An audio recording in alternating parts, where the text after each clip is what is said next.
बाबा की खरी खोटी देखने वाले सभी दर्शकों को मेरा नमस्कार। मेरा नाम दिग्विजय है और मैं एक पहलवान हूँ।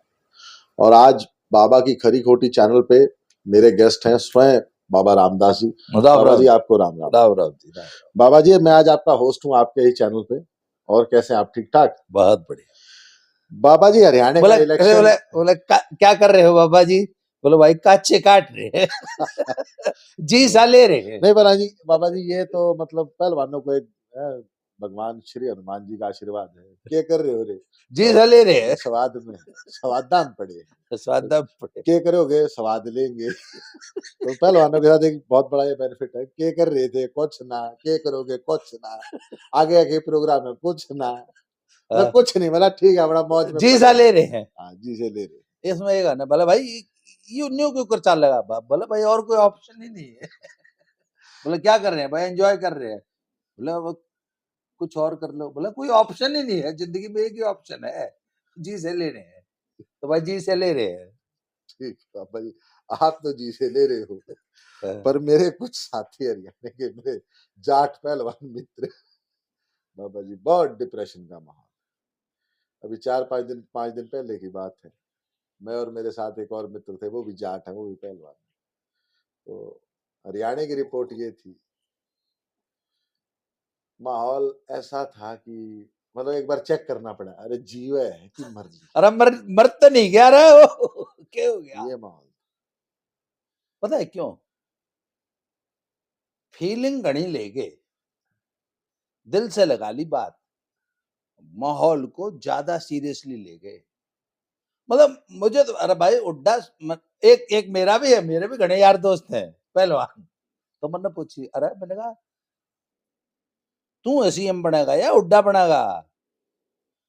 फीलिंग ऐसी थी हर आदमी ने जैसे वो खुद सीएम बनने जा रहा हो। मतलब एक बात है, गजब का कनेक्ट था भाई हुड्डा से। जो ये हुड्डा समर्थकों का जो कनेक्ट है ना, दैट मतलब किसी नेता से कोई कम्युनिटी इस कदर जुड़ाव रख सकती है? आम आदमी, कॉमन मैन।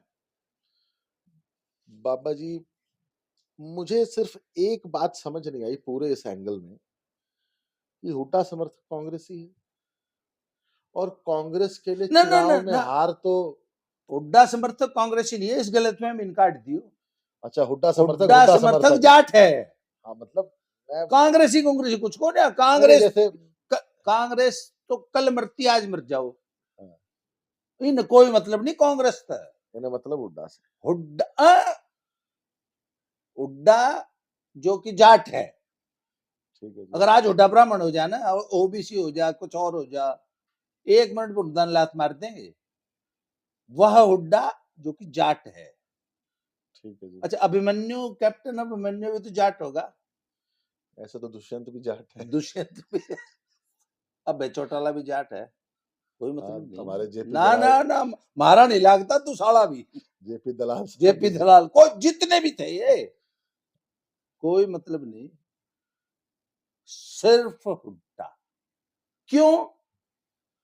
क्योंकि हुड्डा की सरकार बनती दिखाई दे रही थी, सत्ता में आते हुए दिखाई दे रहे थे, बस एक मतलब है। मेरा आपसे एक छोटा सा सवाल था। सवाल क्या था, जिज्ञासा ये मेरी, कि जैसे कांग्रेसियों को तो आदत है चुनाव हारने की। जैसे आपको और मुझे एक आदत है ना कि सवेरे उठना है तो नाश्ता करना है, दिन में खाना खाना है, फिर रात को खाना खाना है। तो कांग्रेसियों को चुनाव हारना, तो ये इसमें नया क्या है? और अभी 2024 का इलेक्शन हारी है, वो तो तो हरियाणा हार गई, तो ऐसा क्या हो कुछ गया? लोग कहते हैं 30 इलेक्शन हारे हैं राहुल गांधी, कुछ लोग तो 70 तक बताते हैं। वो हो सकता है लोगों ने कैलकुलेट किया होगा टोटल, मतलब मुझे ऐसा लगता है कि 70 में वो जोड़ते होंगे जितने भी ये लोकल बॉडीज मिला के, हाँ विधानसभा, लोकसभा और जितने राज्यसभा इधर उधर सारे मिला के जोड़ते होंगे। चलो 30-40 तो बड़े चुनाव तो हारे ही हैं। बाबा जी, मैंने 2 मेन कम्युनिटीज में ये डिप्रेशन का एरा देखा है चुनावों के बाद। चुनाव के बाद उसमें उत्तर प्रदेश में यादव एंड मुसलमान, नहीं, मुसलमानों ने कभी अपना चुनाव हार के डिप्रेशन ऐसे लिटरली शो नहीं करते। नहीं, लेकिन फिर भी पता चल जाता है कि इनको भी आम पसमंदा मुसलमान इतना कनेक्ट भी नहीं शो करता, चुनाव वोट दे आता, उसको बात नहीं। पर जिस तरीके से जो हाँ, भावनात्मक लगाव अपने नेता से, हाँ, यादवों में भी। यादवों में जो जो वही मुलायम सिंह फैमिली के लिए, अखिलेश के लिए जो, और जब मुझे तो चित्र याद है जब 2017 का चुनाव हारे, 2019 का चुनाव हारे, 22 का हारे। 2022 का हारे, तो जो वाकई लगता था, मैंने कहा अरे भाई जीवा है कि मर गया, ये माहौल था, इतना डिप्रेशन था माहौल में। वो सेम माहौल मंगलवार शाम दिन 2 बजे के बाद से हरियाणा में, जाटों में सेम माहौल, उससे ज्यादा अटरली डिप्रेस्ड। नहीं, जो जितना अहिर डिप्रेस हुआ था ना मुलायम के अखिलेश के हारने पे, उससे 100 गुना ज्यादा। हाँ, ज्यादा, ये तो मैं मानूंगा आपको। यादव इतना डिप्रेस नहीं हुआ था जितना हुड्डा समर्थक डिप्रेस हुआ। पता है क्यों? यादव को लगता था, हालांकि पूरा माहौल भाजपा में था, तो वो थेथरई में जीत रहे थे, अंदर से वो भी जानते थे कि कोई चांस नहीं। कुछ सुपारी मीडिया उनका, वो माहौल जबरदस्ती का बना रखा था उन्होंने, पर पर यादव समर्थक को मालूम था, अखिलेश समर्थक को मालूम था। क्यों? क्योंकि 2014 से जो दुर्गति होनी शुरू हुई है, 2014 के लोकसभा चुनाव की दुर्गति याद करिए, उसके बाद 17 का लोकसभा विधानसभा, 19 का लोकसभा, 22 का तो विधानसभा। वो जबरदस्ती का आशावाद था। यहाँ सचमुच सरकार आती हुई दिख रही थी। आपको मालूम है कि 8 तारीख को हरियाणा की सारी ब्यूरोक्रेसी जो टॉप लेवल की है, जो बड़े बड़े पोस्टें सेक्रेटरी, होती चीफ सेक्रेटरी, हैं, इस लेवल के लोग जो हैं, senior IAS IPS, senior IAS IPS जो है, वो हुड्डा साहब के यहाँ दरबार लगाने पहुंच गए थे एक साथ। हम भी ऐसा सेम एक बार आपको याद होगा माहौल बना था जब कांग्रेस सत्ता में आ रही थी और अचानक सुखबीर बादल ने चुनाव पलट दिया था, तो सुबह सारा पंजाब की सारी ब्यूरोक्रेसी जो है वो पटियाला में रजिंद्रा पैलेस में पहुंची हुई थी कैप्टन साहब से मिलने के लिए, और जब रिजल्ट आया तो बाजी पलट गई। फिर वो सफाइयां देते फिर रहे थे। शायद सुखबीर बादल का पैक्ट था तब मायावती से, उसी चुनाव की बात। हाँ, वही सेकंड टर्म था, सेकंड टर्म जब सुखबीर बादल साहब जो जीते थे, सेकंड टर्म। तो ये एक बड़ी कॉमन सी चीज है। अच्छा, एक चीज, ब्यूरोक्रेसी को आमतौर पे पता लग जाता है, आमतौर पे पता लग जाता है किसकी सरकार आ रही है। क्यों? क्योंकि उनके पास इतना तंत्र होता है ना भाई, चुनाव तो आखिर ब्यूरोक्रेसी ही कराती है, उनको they have this system to collect information. तो दूसरी बार ब्यूरोक्रेसी ने धोखा खाया, पंजाब में तब खाया था, आई थिंक वो 2012 की बात है, और इस बार हरियाणा में सब लोग, पब्लिक, वोटर, ब्यूरोक्रेसी, आम जो सरकारी तंत्र है, उसको 100% विश्वास था कि ना जी ना, हुड्डा साहब आगे। अच्छा, हम क्यों इतने कॉन्फिडेंट थे ना? नहीं, मैं इसमें एक पॉइंट ऐड कर देता हूँ। चलिए ठीक है, ब्यूरोक्रेसी अपने लेवल पे फेल कर गई, आम जाट समर्थक वोटर कांग्रेसी फेल कर गया, पर कांग्रेस की टॉप लेवल के जो ये पॉलिटिशियंस थे, या टॉप लेवल के क्रीम लीडर्स थे, ये भी इतने मतलब हवा में थे, इनको सच में लग रहा था कि हम सच में आ चुके हैं, और इनको जमीन पे इनको ये फील हो रहा था कि मतलब हम सच में हम आ गए, हम वापस से आ गए।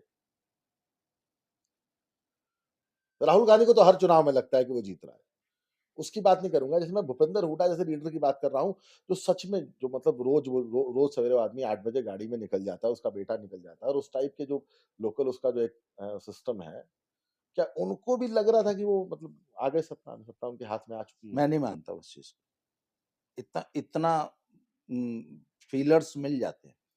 तो फिर इसका मतलब दीपेंद्र अपने और अपने समर्थकों का चूतिया काट रहा था। देखो भाई, समर्थकों का, कैडर का, कार्यकर्ता का उत्साह तो बढ़ा के रखना पड़ता सिर्फ है, मोराल बूस्ट कर रहा था, मोराल बूस्ट करना हवा होता में। है। पर इनको आई थिंक इनको आइडिया लग चुका था कि बाजी हाथ से निकल रही है, इनफैक्ट इनके हाथ से चुनाव स्लिप करना शुरू, मैं ये मानता हूं कि जिस दिन जींद वाली महापंचायत हुई है दलितों की, उस दिन इनको फीलर्स मिल गए थे कि दलित वोट नाराज हो गया है, शैलजा फैक्टर काम कर रहा है, पहली बात। और तब तक ये वाकई सरकार बनाने की स्थिति में थे, ये 55 सीट में थे, 55 के लेवल पे थे, और भाजपा तब तक मुश्किल थे 20 पे थी। इसमें एक पॉइंट ऐड कर देता हूं। हाँ। अब आप किसी जब पुराने कट्टर समाजवादी, लेकिन जो समझदार समाजवादी हो, पुराना समाजवादी, मतलब जो मुलायम सिंह यादव के टाइम का समाजवादी हो, जिसकी एज हो सकता है 35-40 साल का ही हो, लेकिन फॉलो मुलायम सिंह यादव को कर रहा, वो ये कहता है कि अखिलेश यादव ने समाजवादी पार्टी को एक प्राइवेट लिमिटेड पार्टी बना दिया, यादवों की पार्टी बना दिया। हर बिरादरी का एक बड़ा लीडर होता था, उन सबको खुड्डे लाइन लगा के अखिलेश यादव ने हमारी पार्टी के साथ ये किया। क्या आपको नहीं लगता कि भूपेंद्र हुड्डा, दीपेंद्र हुड्डा ने सेम यही काम राहुल गांधी के सपोर्ट से हरियाणा में कर दिया? कि हरियाणा कांग्रेस को सिर्फ और सिर्फ जाटों की, या भाई अब मतलब जो पावर थी पूरा हरियाणा कांग्रेस की, वो जाटों के हाथ में दे दी। ये राहुल गांधी के सपोर्ट से नहीं, राहुल गांधी बेबस लाचार आदमी है। राहुल गांधी का अपने क्षेत्रीय छत्रपों पे, जो स्टेट लीडरशिप है, उस पर कोई कंट्रोल नहीं है। स्पेशली पंजाब में जब तक कैप्टन साहब थे तब तक। हाँ, कैप्टन साहब तो उसको एकदम चलो हाँ, तो उसको हाँ, बच्चों की तरह ट्रीट करते वगैरह हाँ। है, चलो एकदम कैप्टन साहब तो तो उसको ट्रीट ही हाँ, ऐसे कैप्टन करते थे। साहब क्योंकि सीधे सोनिया गांधी से बात करते थे ना। हाँ, वो तो captain was in the league of हाँ, वो राहुल राहुल। प्रियंका को क्यों भाव थे, वो उनको तो मतलब राहुल ही नहीं प्रियंका था। तो उनके आगे बच्चे थे ना, हाँ, कैप्टन बच्चे ने थे। तो उनको सचमुच 5-7 हाँ, साल की उम्र से देखा हुआ हाँ, है। उससे भी हो सकता है, छोटे उससे से भी, देखा। हाँ। तो he was a close friend of Rajiv Gandhi, and a very close associate of Indira ji. हाँ जी। तो ये इनको तो बच्चा समझते थे वो। नहीं, ये तो मैंने देखा है कि मुझे लग रहा है कि दिग्विजय सिंह को छोड़ के बाकी स्टेट में जहां-जहां कांग्रेस खूब मजबूत रही है, वहां बाकी स्टेट लीडरशिप राहुल गांधी को एकदम जीरो मानती है, उसकी बात नहीं सुनती। क्योंकि वो जानते हैं कि जीरो है तो मानेगी जीरो। और खैर, तो हम वापस मूल विषय पे आते हैं।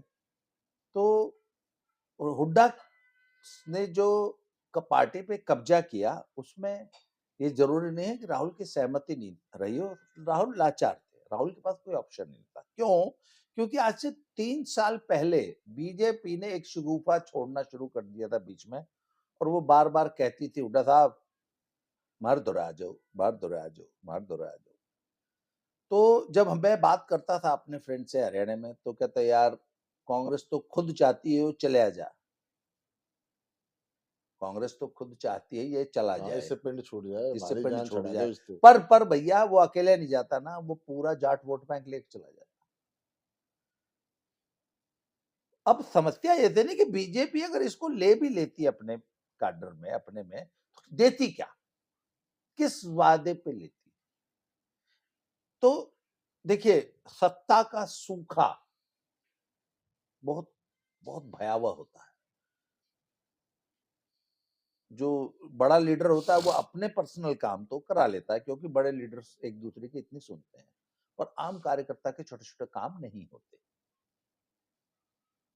और जाटों को सच पूछा जाए तो बीजेपी से कोई ऐसी कोई एवर्जन नहीं है, कोई ऐसा कोई चिढ़ नहीं है। उनको सिर्फ अपनी चौधर और अपना आदमी सत्ता में चाहिए, शीर्ष पे। हम लोग अक्सर ये बात करते हैं कि अगर भाजपा ने 2014 में खट्टर साहब को सीएम न बना के अगर किसी जाट को बना दिया होता, तो आज हरियाणा की पॉलिटिक्स क्या होती?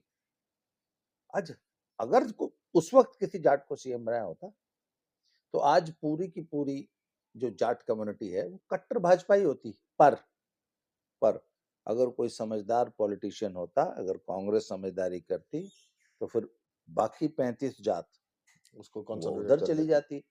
अच्छा, आज भी जाटों को खुश करने का एक सिंपल तरीका है। ये 2024 का चुनाव, भाजपा किसी जाट लीडर को अपना बता देती, ठीक है जी ये हमारा जाट जाट सीएम चेहरा है। 90% जाट भाजपा को वोट दे देते, पर 35 जात वाले पड़ जाते। तो भाजपा को लगा कि यार हम 35 जात की पॉलिटिक्स कर रहे हैं, मतलब हम 70% पॉपुलेशन की पॉलिटिक्स कर रहे हैं आज है। तो हम 70 के कीमत पर जाटों को खुश करने, जाटों के अपीजमेंट या जाटों को सत्ता वापस सौंपने की गलती क्यों करें। तो जब खट्टर साहब को चेंज करने की बात आई तो खट्टर साहब से बोला गया कि खट्टर साहब अपना रिप्लेसमेंट ढूंढ लो। तो बोला जी आदेश कीजिए। तो कब? बोले जब ढूंढ लो इधर 10-15 दिन में। तो उन्होंने पूछा चाहिए क्या आपको, जैसे दुकानदार नहीं पूछता कि जी क्या रेंज है, क्या क्या सामान चाहिए, किस रेंज का चाहिए। तो उन्होंने बोला क्या चाहिए? बोला चाहिए ओबीसी। खट्टर साहब ने 1-2 नाम और सुझाए तो हाईकमांड ने रिजेक्ट कर दिया। तो खट्टर साहब ने पूछा आपको आपको क्या चाहिए? बोले यार ओबीसी चाहिए। बोला ये नायब सिंह सैनी ले लो। बोला हाँ ये ठीक, कहने में रहेगा? बोला हाँ रहेगा। मतलब हाईकमांड का यस मैन रहेगा, आपका यस मैन रहेगा? बोला हाँ रहेगा। कितना smooth power of transfer of power हुआ हाँ। है? कोई गलत बयानबाजी नहीं, कोई कुछ नहीं। कुछ नहीं, कोई नाराजगी नहीं, बड़े अच्छा, आराम से। कम्युनिटीज में भी कोई नाराजगी नहीं। हाँ, कुछ लोगों ने कहा नहीं भाई पंजाबी नाराज हो नहीं जाएंगे, कुछ बोला कोई नहीं, नाराज नहीं। 1% 1%। नहीं बढ़ा, 1% पंजाबी वोट नहीं टूटा, बल्कि और तो उन्होंने कंसोलिडेट हुआ। कहा कि हम अगर वो उस वक्त अगर ओबीसी को ना बना के किसी जाट को बना देते सीएम। बोले क्यों बनाए, वो जो 35 जातों की इतना जबरदस्त कंसोलिडेशन हमने किया हुआ है वो चला वो सब जाता। चला जाएगा। तो बीजेपी तो बहुत आसान पॉलिटिक्स कर रही है ना। और आप देखो ना, सिंपल, हालांकि राजनीति जो है अरिथमेटिक्स का खेल नहीं होता, ये तो केमिस्ट्री है। राजनीति ये केमिस्ट्री का विषय है, अरिथमेटिक्स नहीं है।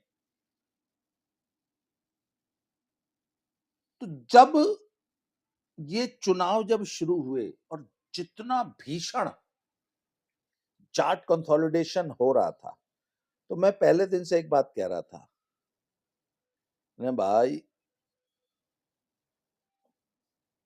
ये बहुत खतरनाक है। उनका अग्रेशन उनको ले डूबा।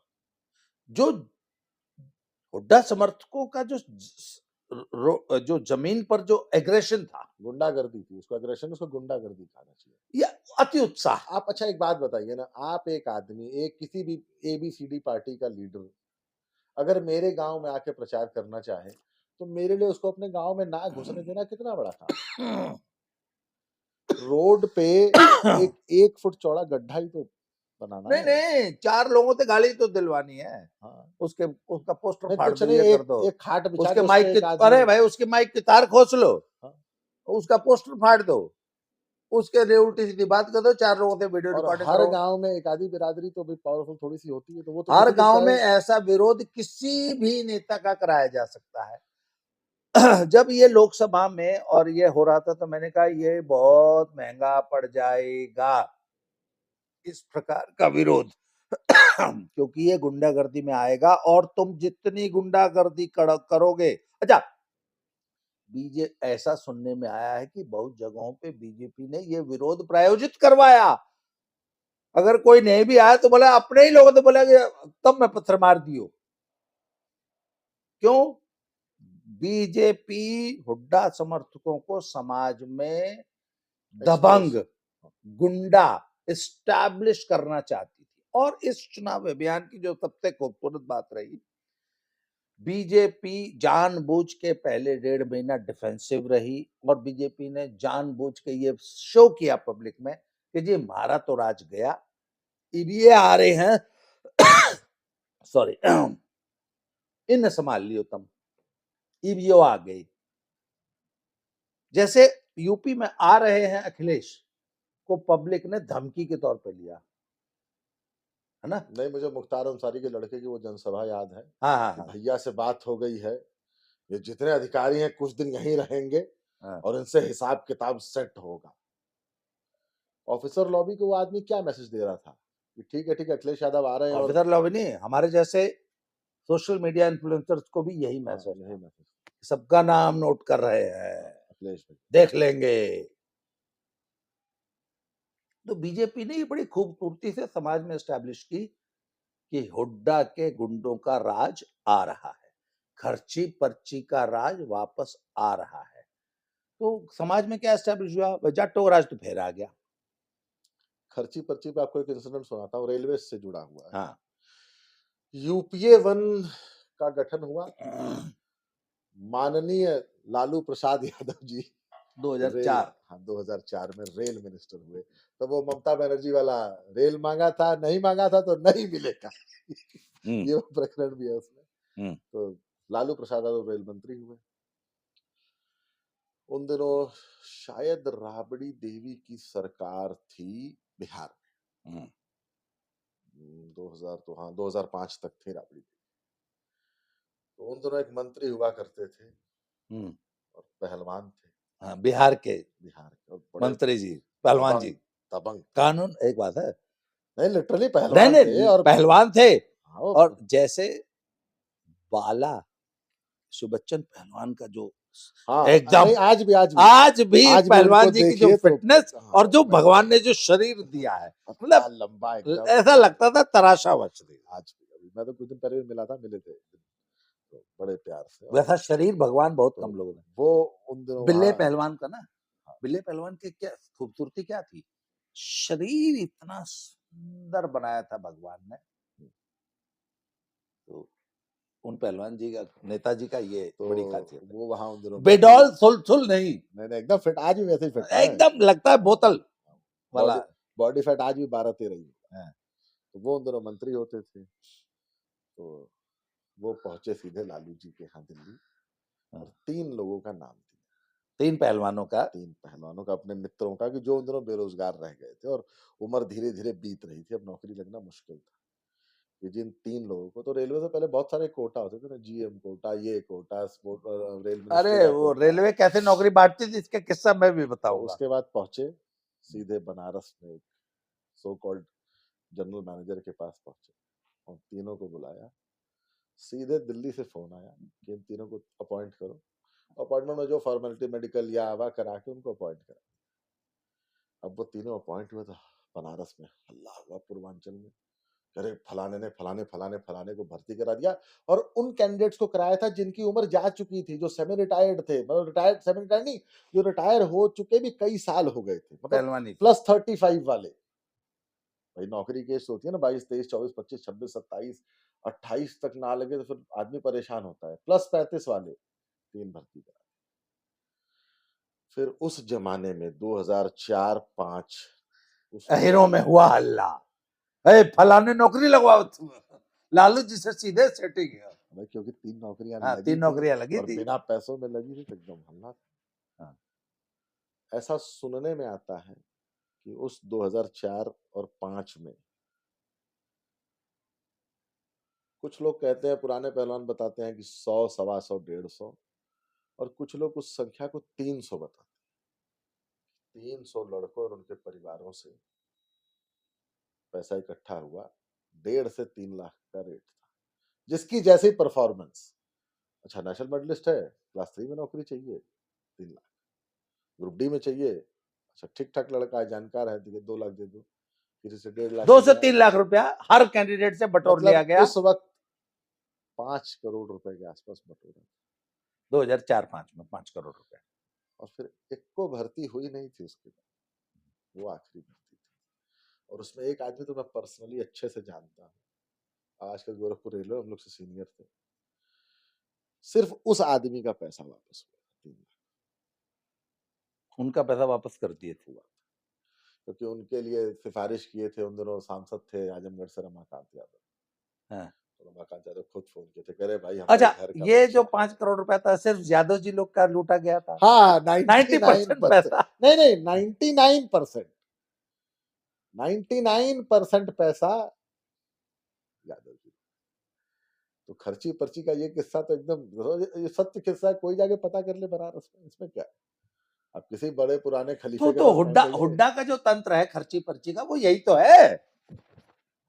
और किसकी नौकरी लगवाता था हुड्डा? नहीं, पर्ची। आज के माहौल में भी मतलब ये पॉसिबल है? बिल्कुल पॉसिबल। सरकारें कुछ भी कर सकती हैं, कर लेती हैं। अच्छा, इसमें एक और किस्सा है कि भाई जब ये जो पीसीएस की वैकेंसीज आती है, प्रोविंशियल सिविल सर्विसेज की, उसमें भी अखिलेश सरकार में ये था कि एकदम यादवों के लड़कों को पकड़ पकड़ के भर्ती करना, जिसका प्री मेंस अच्छा हुआ उसको इंटरव्यू में इतना नंबर दो कि हो जाए। और ये काम किया है 5 प्री साल दबा के। मेंस के नंबर कौन देखता है? बस यादव जी। जिसको करना है, जिसका नाम लिस्ट में आ गया उसको करना है। और ये सब तो खैर चलिए, ये बातें करने लग जाएंगे तो हुड्डा साहब का जो शासन था वो खर्ची पर्ची और धौल कपड़ी है, जो सफेद कपड़े पहन के, उनको धौल कपड़ी बोलते थे, गांव के लोग बोलते थे। और लूट जोंके थी। खट्टर साहब ने ये पूरा का पूरा सिस्टम खत्म कर दिया कि भाई कोई लूट नहीं, हाँ, ट्रांसफर पोस्टिंग भी सिर्फ मेरिट ट्रांसफर और पोस्टिंग भी डिजिटल खत्म कर दी। गवर्नेंस। तो जब अब की बार जब चुनाव प्रचार चला तो बीजेपी समाज में ये एस्टैब्लिश करने में सफल हो गई कि अब तक 35 राज का जात का राज था अब तक, और 35 जात का 36 का, क्योंकि हाँ, मेरिट पे होना है सब क्योंकि कुछ। मेरिट पे होना है ना।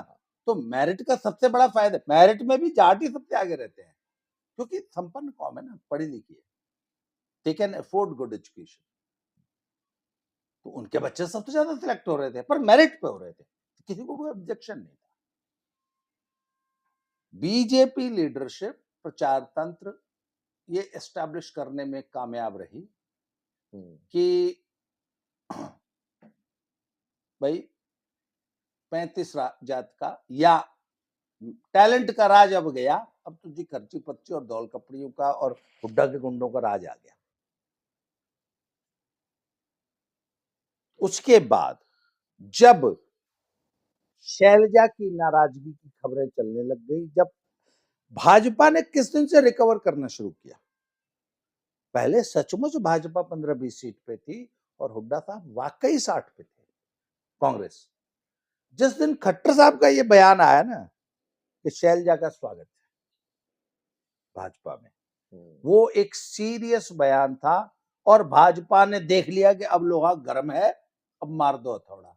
उस दिन से कांग्रेस नीचे आने लग गई, भाजपा ऊपर जाने लग गई।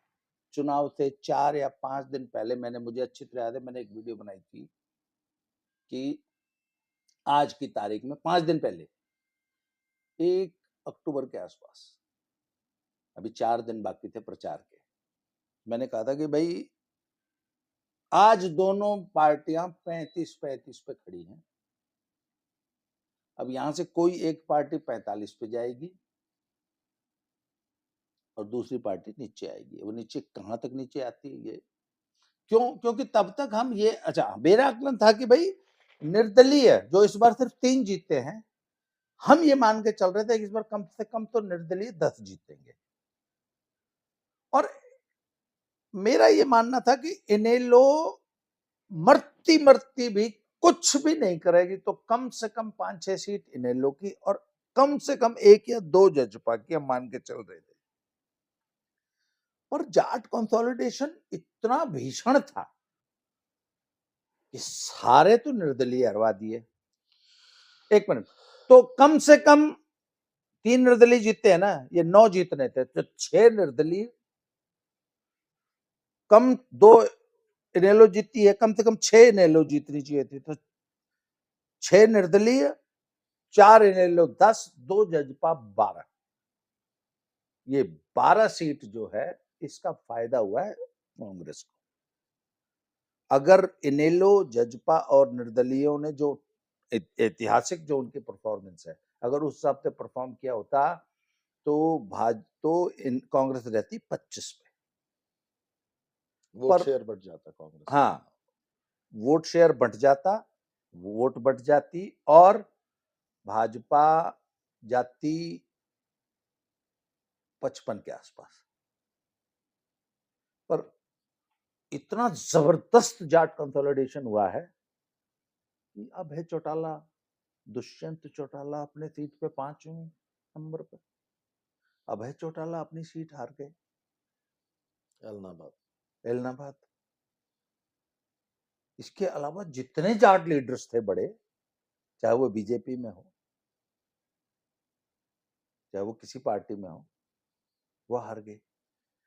तो जाट पोलराइजेशन के जवाब में जो काउंटर पोलराइजेशन हुआ है 35 जातियों का, उन्होंने अच्छे अच्छे जाट बेल्ट में इतनी सीटें हरवा दी। ठीक, ये हमारी चर्चा का मेन मुद्दा विषय है। तो चलिए करीब करीब आपने एकदम क्लियर बता दिया कि क्यों हारी कांग्रेस और उसका मेन कारण क्या था। उसमें एक बात एकदम समझ लेनी चाहिए कि 1 वर्सेस 35 हो गया। इनकी गुंडागर्दी नहीं, हुड्डा समर्थकों का ये मान लेना कि हमारा तो राज आ गया, और सोशल मीडिया पे हमारे जैसे जो न्यूट्रल लोग थे, जो कि जमीनी सत्य, हम ये बता रहे थे कि भाई नहीं आया है, ये गड़बड़ी हो सकती है, चुनाव में अभी 4 दिन पड़े हैं और 4 दिन में ये चेंज हो सकता है। हमको ऐसी ऐसी गालियां दी जाती थी सोशल मीडिया पे। तो अच्छा, मैंने कहा मैं सोशल मीडिया को समाज का थर्मामीटर मानता हूं। समाज में क्या चल रहा है, समाज कैसे सोच रहा है, सोशल मीडिया के कमेंट बॉक्स से पता लग जाता है। तो मैंने कहा यार, हुड्डा समर्थक कुछ ज्यादा ही एग्रेसिव हो गए। अच्छा, एक समझदारी इन्होंने की थी, वो भाजपा नेताओं की गाड़ियां तोड़ना और उनको गांव में नहीं घुसने दे रहे। अच्छा, जितने ये आपके जो सबारी मीडिया के जितने भी पत्रकार और कमेंटेटर थे, वो एक बात कहते थे, इन्हें तो कोई गांव में नहीं बढ़ने दे रहा, इन्हें तो कोई गांव में बढ़े, ये कुकर जीत गए। अरे भाई, वो जो गांव में नहीं बढ़ने दे रहा है ना, वही तो उनके फेवर में चला गया। 10 गुंडे एक भाजपा की प्रचार गाड़ी को गांव में नहीं बढ़ने दे रहे, हंगामा हुआ, पूरे गांव में पता लग गया। 35 जात, इसी बात से तो 35 जात, तुम्हारी इसी गुंडागर्दी से तो 35 जात कंसोलिडेट होती है तुम्हारे खिलाफ होती। तुम जब, अच्छा, जैसे जैसे इनका एग्रेशन बढ़ रहा था, मैंने कहा हाँ बेटा, बहुत सही रास्ते पे चल रहा है बेटा, तू अनाश करेगा हुड्डा का।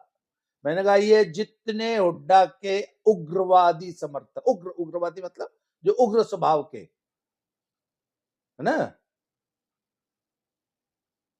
खा गए पूरे चुनाव अभियान को आखिरी 5, 7, 8, 10 दिनों में जो है। चलिए ये बात तो क्लियर हो गई कि आखिर क्यों कांग्रेस हारी और कंसोलिडेशन क्यों हुआ इनके क्या हुआ। खिलाफ। चलिए ये तो आपकी एक अगर बात ये समझ हो एग्रेसिव गई ना रहते, अगर ये प्यार से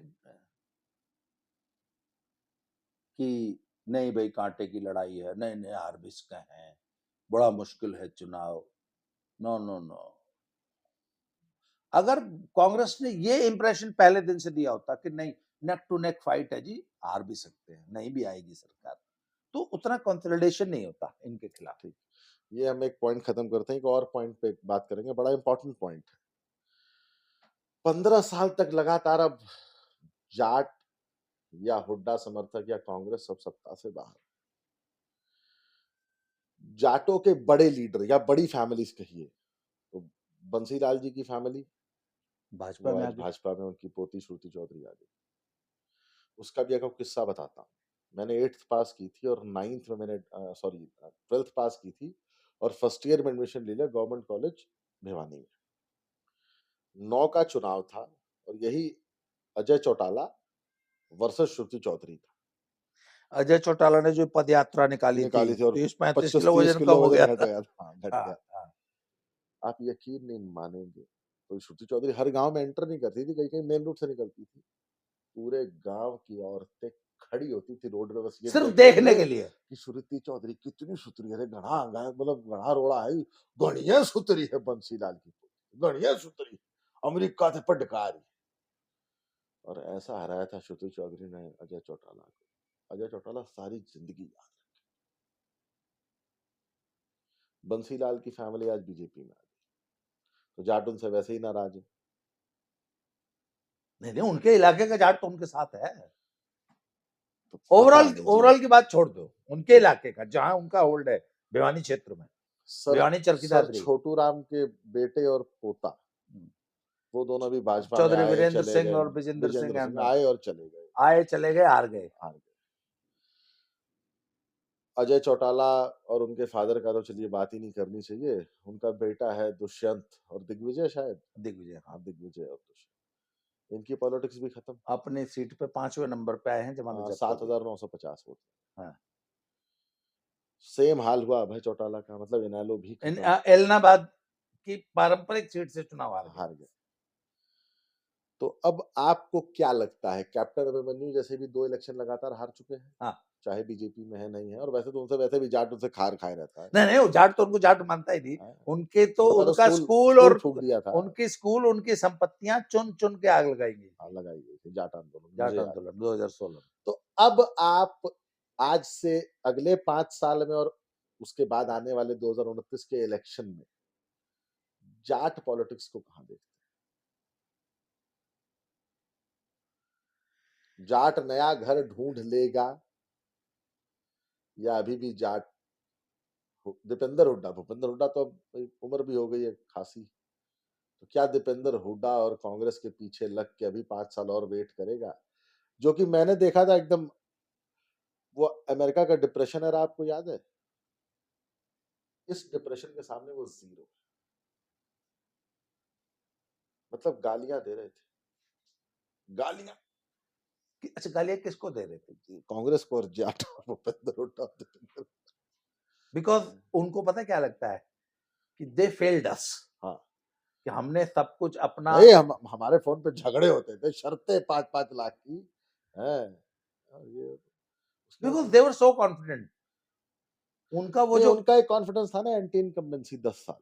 हाँ, उसके बाद इतनी बुरी हार, 48 सीट बीजेपी ले गई। अच्छा, जाट लैंड में जीत गई, बागड़ में जीत गई। अहिरवाल तो चले, अहिरवाल ने जो सपोर्ट किया बीजेपी का, भाई ठीक है, यूपी का अहिर नहीं है बीजेपी के साथ, लेकिन हरियाणा का और अहिर ने जो सपोर्ट बीजेपी को किया, वो तो एकदम उसकी तारीफ की जाए, जितनी तारीफ करे उतनी कम। फिर जीटी रोड वाला पूरा एरिया, ये भी बीजेपी ने सुपड़ा साफ कर दिया। जीटी रोड क्यों साफ हुई? किसान आंदोलन में सारा उत्पात जीटी रोड ने ही तो देखा था। वो गुस्सा था पब्लिक में कि जीटी रोड पूरा यहां से लेकर और पूरा आगे तक साफ है। हाँ, सिर्फ बाला एक एक शाहबाद की सीट, जीटी रोड पे जो जो शहर पड़ते हैं, एक शाहबाद और एक फिर अंबाला सिटी, अंबाला कैंट, फिर विद साहब जीत गए। अब सवाल यह है कि जाट इसके बाद अब कहां जाए? आज जाट एक चौराहे पे खड़ा है, या तो सत्ता के साथ चला जाए। सत्ता के साथ क्या सोच के आएगा? जाट को सत्ता से चाहिए क्या? चौधर, चौधर के अलावा क्या चाहिए? कुछ भी नहीं, बाकी सब उनके पास पहले से है। बाकी सब भाई कुछ बड़ी पहले बड़ी से। कोठियां है, जमीन है, मर्सिडीज गाड़ी है, पैसा है। एक्चुअली जाट को चाहिए कुछ नहीं, सिर्फ मूछ टाइट करके, खंडवा बांध के जाऊं तो मैं इंस्पेक्टर बोला, अरे चौधरी साहब आओ, बैठो जी, बैठो बैठो बैठो, और कुछ नहीं। लिटरली उनको और सच में कुछ नहीं चाहिए। जाटों को सिर्फ एक चीज चाहिए, जहां जाऊं वहां हुक्का तैयार मिले और पूरी इज्जत। नहीं तो अच्छा, इज्जत कहाँ नहीं मिलती? इज्जत तो अभी भी मिलती थी। क्या इस 10 सालों में इज्जत नहीं मिलती थी? नहीं, उसके बाद भी एक वो है ना कि हमारा नहीं सत्ता नहीं, हमारे हाथ में उनको नहीं। जबरदस्ती लगता है कि सब कुछ, देखिए सब कुछ वैसा ही है जैसा वो चाहते हैं। उनके दिमाग में ऐसा लगता है कि नहीं है, जबकि जो जो प्रशासन है ना, वो पूरी तरह निष्पक्ष है। हाँ है, ये तो मैं पिछले 7 साल से यूपी में देख रहा हूँ। और एक सामान्य, भाई गुंडों को हो सकता है कोई थोड़ी बहुत प्रॉब्लम हो, सामान्य गुंडे को प्रॉब्लम होनी भी चाहिए, गुंडे को प्रॉब्लम होनी भी चाहिए। तो आज की तारीख में अब सवाल यह है कि अब जाट कम्युनिटी इसके आगे कहां जाएगी? बात यह है कि जाट कम्युनिटी अपने पुराने लीडरशिप को तो हराया नहीं है। एक तो साफ कर चुनाव, दिया है, इससे साफ भाई कर। चौधरी देवीलाल भी चुनाव हारे, रोहतक से कई बार हारे, लोकसभा हारे, छीछा लेदर नहीं होती। पर चुनाव हारना एक सामान्य सी बात है। इस बार जाटों ने जाट नेताओं की छीछालेदर की। मुझे देवीलाल जी से एक बात याद आई। मुझे लगता है कि वो और एक चौधरी चरण सिंह, ये सच में बड़े लीडर हुए। मैं ऐसे लोगों के लिए एक वर्ड है जननायक। हाँ, जननायक आपने पहले एक बार लीडर कहा ऑफ था। मासेस। लेकिन उनकी फैमिलीज ने मारा एकदम। लकी स्पर्म्स थे ना। चौटाला साहब ने तो फिर भी संभाल लिया था, क्योंकि तब तक चौधरी देवीलाल जिंदा थे। उन्होंने अपने जिंदा रहते हुए लीडरशिप ट्रांसफर कर दी थी। पर उसके बाद जब ओम प्रकाश चौटाला जब जेल चले गए, अच्छा, पूरी राजनीति ओम प्रकाश चौटाला के सामने भी अजय संभालते थे। हाँ। दोनों बाबू बेटा जेल चले गए। अभय के बस की थी नहीं, क्योंकि अभय शुरू से उनकी इमेज जो है वो अक्खड़ बदतमीज है, हाँ, इस टाइप की उनकी इमेज रही है। बोलने में बड़ा सॉफ्ट नहीं थे। हाँ, विधानसभा में एकदम शरेआम खैर, उतर जाते हैं कच्चे तो में। जाटों ने अपनी लीडर की छीछालेदर कर दी इस चुनाव में, अपने पूरे लीडरशिप। नहीं, मुझे और लग रहा है कि सारा सिर्फ और सिर्फ they have put all their eggs into one basket. हाँ, that Bhupendra is Hooda Bhupendra basket. Hooda. बाकी तो अच्छा, सारे आपने निपटा कहा ना दिए। कि बहुत नाराज थे। मैंने ये चीज यादवों में भी देखी है। हारे हुए पहलवान से बहुत चिढ़ते हैं। क्यों? वो साले नाक कटवा दी। ये तो फील किया। ये है ना, यादव कम्युनिटी में है। पूर्वांचल में कुश्ती के लिए नहीं लड़ी जाती, वो तो नाक की नाक की बात होती है। अच्छा, ये नहीं कि दूसरी बिरादरी से है, आपस में भी है। फलनवा के लड़के से नहीं, मर्दे कमर कैसे पकड़ लेना, कमर पकड़ लिया उसको भी लड़ा भी मत, कमर ही नहीं पकड़ेगा यार, घर बैठा। खैर, तो अब बात यह है कि Hooda family has failed the Jat community, मतलब निराशा हुई कि अब सवाल यह है कि चौटाला फैमिली खत्म। अच्छा, खत्म किसने किया? अरे तुम्ही तो की, तुम्ही ने तो चौटाला को अबैंडन करके हुड्डा का दामन पकड़ा था। क्यों? नहीं, सिर्फ जाट नहीं, मुझे लगा अच्छा, कि एक मिनट पुराने भाई, बंसीलाल फैमिली हाँ, खत्म, भजनलाल फैमिली खत्म, भजनलाल फैमिली उधर दोनों बीजेपी में आ चुकी हाँ, हैं। भव्या बिश्नोई मतलब कुलदीप बिश्नोई अपनी घर की सीट हार गए। घर की सीट हार गए। जेपी दलाल अरे तो जाट लीडर थे, वो भी अपनी सीट हार गए। वो तो सत्ता पक्ष की सीट थी। जाटों ने और बिश्नोई या जिसने भी है वो भी हरवा दी। सवाल है कि जाटों के पास अब रास्ता बचा कौन सा है? मान लो आज जाट कम्युनिटी बोले भाई कि तो फलाने नहीं लीडर बनाओगे, नहीं, कौन है? दीपेंद्र हुड्डा को छोड़कर और कोई नहीं। दीपेंद्र, बाकी सबको तो खा गए खुद ही।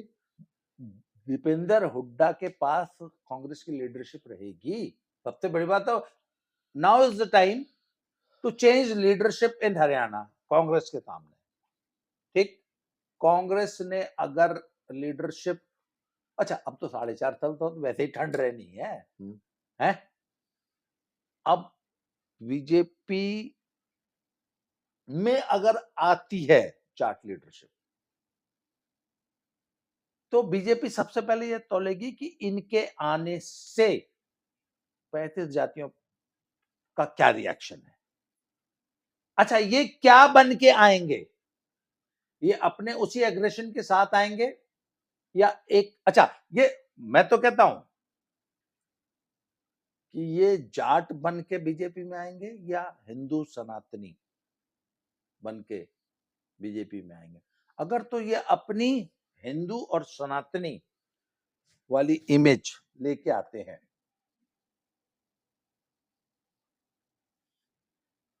तब तो बीजेपी में स्वागत है। 20 से 30% जाट आज भी भाजपा सपोर्टर है। पर ये जो कांग्रेसी कट्टर हुड्डा समर्थक जाट था, अगर ये बीजेपी में आता है तो अपनी क्या इमेज, क्या एक्सपेक्टेशंस लेके आएगा? और इनके आने से 35 जातियों का जो पूरा इकोसिस्टम है, वो इनके भाजपा समर्थक होने को, भाजपा में आने को, भाजपा में इंपॉर्टेंट पोस्ट्स लेने को किस तरीके से लेता है, और भाजपा भी इनको एंट्री देती है कि नहीं देती? देखिए जी, जितना मैं भाजपा को जानता हूँ, भाजपा में ना तो खर्ची पर्ची चलेगी, ना आपको बिना बात को सिर पे बिठाया जाएगा।